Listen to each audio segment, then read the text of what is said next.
Mga kabisnes naming minamahal, makikisuyo po kami. Naglalambing po kami sa inyo.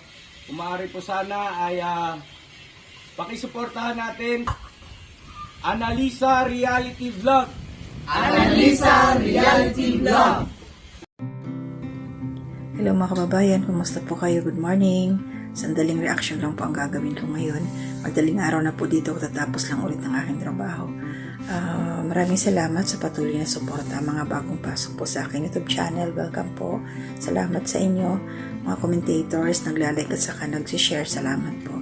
At bagong lahat, huwag natin kalilimutan ang pagsuporta natin sa Ka-Business Official, sa Ka-Business Family, kay Papa Din Steve at kay Young Russell. Ganun na rin po yung aking makasamang mga reactors.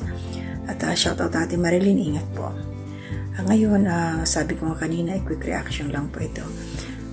Nakalipas na yung 3 araw nung may upload si Ka-Business. Medyo nabisi kasi ako mga kababayan, no, Ka-Business Ka-Papi.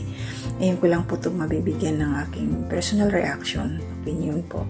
Kasi nung nakaraang 3 araw na nakapag-post si Ka-Business, ito yung patungkol dito sa ay yung pag-alis ba nila Kabayan LB at saka Renji na hindi nakakapagpaalam or hindi nakapagsabi kay Ka-Business na lilipat na pala sila ng tirahan. Yun. Kasi nung nagbabasa ako ng mga comment mga kabayan, no, Ka-Business, Ka-Papi, meron akong nabasa doon na patungkol kay Kabayan Renji na yung inilagay ko siya dito ngayon sa sa reaction. Basta pakibasa nyo na lang po. So yung suma total dito is may dalawang nag-comment na sinasabi doon may kinalaman daw to si Kabayan Renji na sa mga dun sinasabi nila mga illegal daw na gawain. Tapos basta yung mga ganun, basahin nyo na lang mga Ka-Business. Kasi para sa akin napapanood ko siya sa mga video ni Ka-Business nga. Ewan ko, parang hindi ako makumbinsi, hindi ako makapaniwala or something like that. So basahin nyo na lang po, kayo na lang ang bahalang mag-intindi kasi sa akin question mark din po ako. Kasi nakikita ko nga siya sa mga sa mga video ni Ka-Business. Parang hindi naman ganon sa mga nabasa ko. Yun lang. Siyempre nagtataka din. Masaya naman siyang kasama ng mga kagwang. Tapos doon nga nila Ka-Business. Kaya hindi ko alam. Din ako. Kumbaga sobra pang malaking question mark. Basahin nyo na lang po, nakalagay ito sa aking reaction. Kaya ipinaste ko siya. Yung niya, yung naging comment. Bali, dalawang nag-comment na magkaiba. Pero kung titingnan mo yung niya, mga kababayan, Ka-Business Ka-Papi, parang bagong gawa lang yung YouTube channel niya. Hindi, parang bago lang siya na pumasok sa YouTube. Pero wala siyang profile, kaya hindi makita kung sino siya. Wala hindi kilala. So pagka ganyan naman kasi kahit sino pwedeng mawa ng diba? Pwedeng manira ng kapwa, yung mga ganun. Hindi ko alam kung bakit niya nasabi yung patungkol kay Kabayan Renji yung mga ganung sana sabing kasama sa mga illegal, alam yung mga illegal na gawain. Hindi natin alam kung yung motibo, yung rason niya, kung bakit niya sinabi yun. Diba? So, kung man yun, sana maliwanagan kung hindi natin masabi. Basta yung akin lang dito, gusto ko rin lang ma-share sa inyo. Hindi ko alam kung mga nabasa nyo rin to. Siguro nabasa nyo kasi ang daming nanood doon sa ni Ka-Business yung 3 days ago na upload niya. So, baka kasi ito na-trigger doon sa yung kay Anime Reactor. Parang doon siya nag-comment, doon siya na nabanggit niya doon si Anime na hindi daw kilala yung binabangga.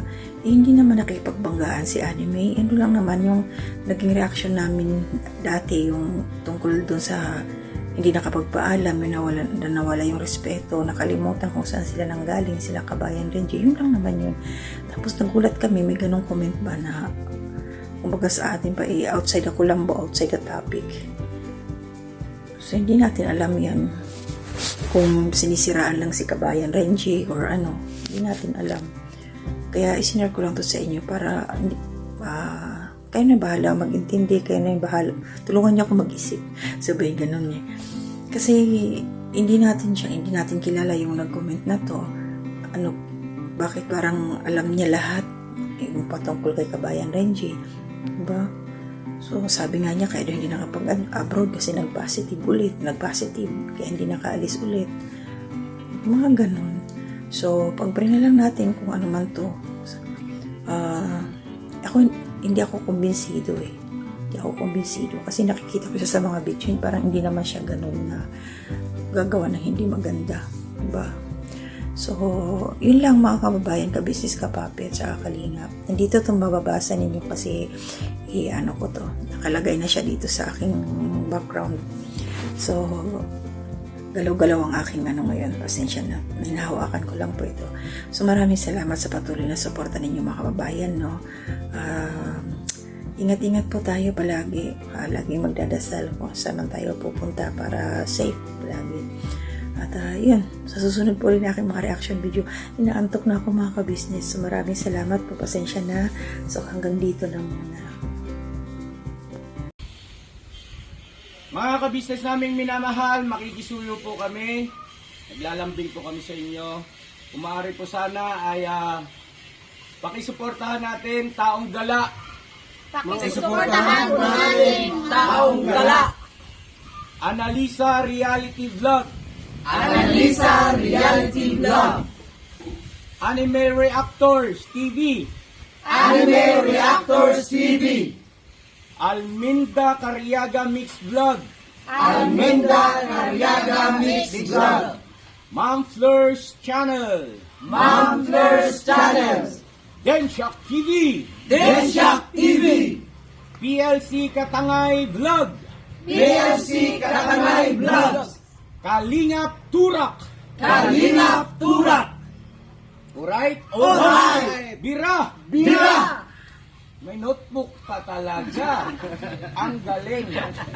Alright? Alright. Ang galing. Ang galing. Support po natin mga ka-business naming minamahal. Nagpaalam po sila.